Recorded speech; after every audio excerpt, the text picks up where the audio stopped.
If we look at the audible range of sounds for the human being, from something so quiet we can barely hear it all the way up to something that's so loud that it's painful for us to listen to, and we looked at those measurements in terms of pressure, the unit of pressure that we'd measure with a microphone, we will see that something that's barely audible, again, we have this 0.000063 pascals. Someone whispering in your ear, very, very small pressure fluctuations. And then if we go up a unit of description, so from barely audible to something we'd call quiet, we see that it's 0.00063, so we've dropped a 0. Go up to something we'd say moderately noisy, 0.0063, drop another 0. Something we'd go from moderate to noisy, drop another 0, it's 0.063. Something very loud like a heavy truck is 63 hundredths of a pascal, or 6/10 of a pascal, okay? And then go all the way up to something that's painful like a jet taking off, and we'd measure that about 20 pascals. So if we look at this range, we see it's an incredibly big range, right? Not very often where you're making measurements that you're writing down numbers like 20 and writing down numbers like 0.000063 in the same measurement, okay?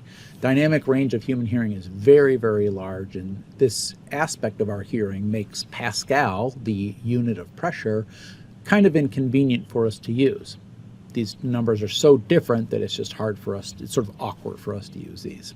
Well, you used to work at a noise and vibration department, Scott. Didn't you guys say oh, that one's much quieter, it's 0.0045 pascals, and no, this one's 0.0037, and was there a lot of 0.00 discussions? There was initially, but they found it was costing so much time for us to talk that way that they decided to switch to something more efficient. So while I was there, they switched over from talking in 0.0000s to using the decibel. It saved us a lot of time, put our company back into the black. It was great. 0.00s or point not? We were 0.00s, but there every once in a while someone would come over from Europe and they'd be a notter. 0.0, yeah. Aught? The aughts. Yeah, okay. Knots, aughts. This scale looks a little more reasonable here with these it sure decibels. does, and that's the whole point, right? And so we're using this thing called the decibel, and so even lay people are often aware of this unit of dB or decibels for sound pressure. We're going to explain how it works so that you have a better understanding. But you see what effectively the decibels do is it squashes this dynamic range, and it makes the very low end or very smallest number and the very highest number a lot closer together. 10 and 120, those are both whole numbers, integers, so we're already a lot closer together, so it makes it much more convenient. And you see, before we were just dropping off a 0, so there's this factor of 10 built in, this sort of logarithmic aspect to our hearing ability.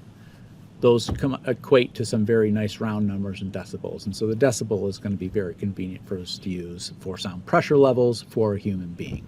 So how does this decibel work? How do we convert from pressure in pascals to decibels? We use this equation, and it's really just a logarithmic ratio of two numbers.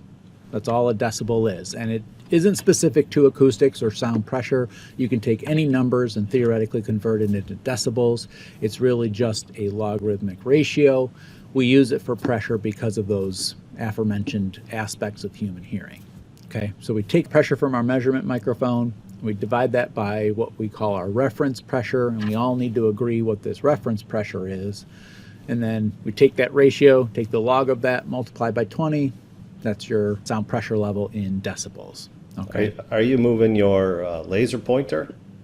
No, I'm not. I was waving my hands. I was gesticulating, but you make a great point. I should be using my laser pointer, particularly for you who can't see me or my video feed here. But you're right. We're making a measured pressure up here.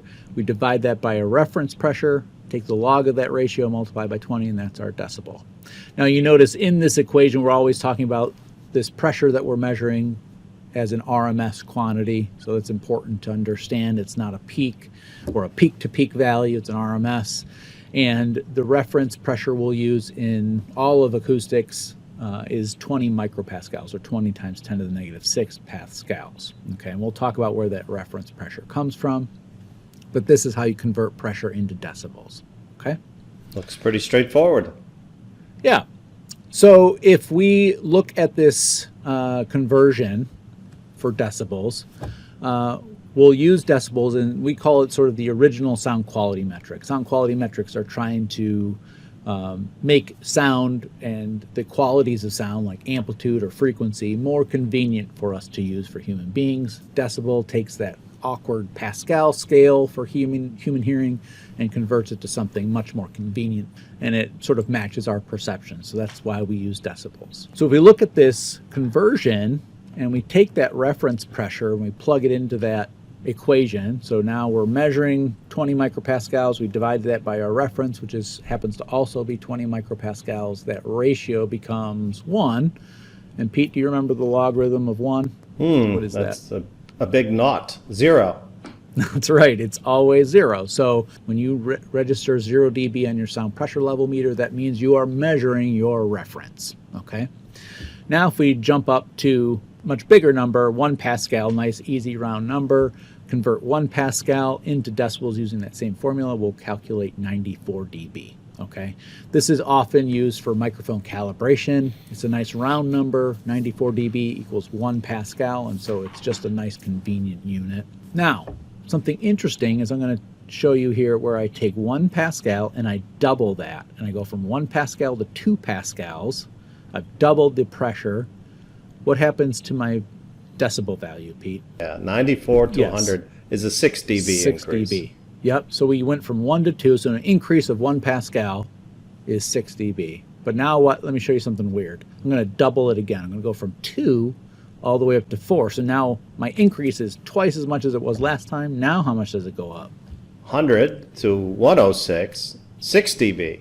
So 6 dB. Again, 6 dB. Yes, so this is the price we have to pay for the nice convenient aspects of using decibels for human hearing. We have this awkwardness where you have to sort of take the good, take the bad, you take them both, and there you have the facts of the decibel.